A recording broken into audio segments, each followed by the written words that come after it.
Boy 2. So The Boy 2 is the sequel to 2016's The Boy, you know, that movie with that creepy doll Brahms. He's back again, scaring up more scary shit.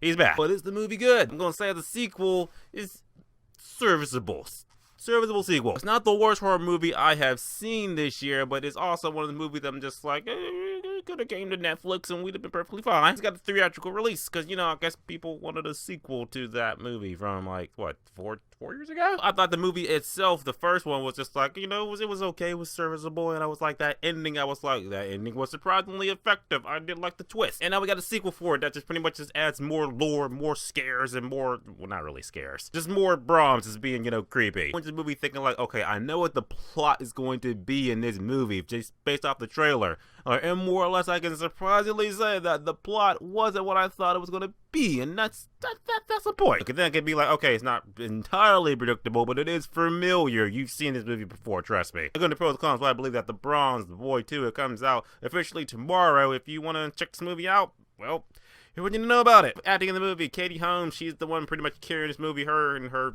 son and husband, who can't think of their name. Katie Holmes, she got to carry this film and got to deal with this crazy killer doll and shit, and she does a pretty serviceable job. She was pretty good in the movie. I liked her. Creepy kid in the movie. The son, you know, there was a point in the movie where he pretty much is just mute for like all 80% of the film. There's a story beat reason for it, but it kind of works. He's being creepy and all, you know, like, I think something's wrong with you. Now, plot in the movie, more or less, the movie pretty much opens up kind of like in a way that kind of actually smartly explains why this family is moving into the house where the first movie was at. Katie Holmes and her family, more or less, they moved to the house where the first Brahms Boy movie took place at. And of course, the little boy, he finds the Brahms doll buried in the dirt and shit, and now she finds it. And of course, when the creepy doll comes into your house, bad shit's gonna happen. Of course, creepy shit starts happening around the house. You know, Brahms is like, you know, moving his eyeballs and stuff, and you know, things are happening, and she's hearing voices, and he's hearing voices, and shenanigans. And now Katie Holmes gotta deal with this shit, and that's pretty much the movie, more or less. That's like the gist. And they moved into a house that belonged to the family from the first movie, and they find that doll, and now the doll's in the house, and now the doll's doing creepy, weird shit, and now, yeah, that's pretty much how you think it's gonna go. Okay, pros of the movie, I want to say that there are shots in the movie with the doll Brahms that are smartly effective. It'll be the point in the movie where it's like someone will shine a face on the doll, but it's like they'll shine it on his body, but like you can still see the doll's like face in the shadows and shit like that. And the doll would like smile, but it was like when the light panned up to his face, then it would just go back to his like regular frown and shit. I like stuff like that. I like those little beats. Stuff like, oh, that's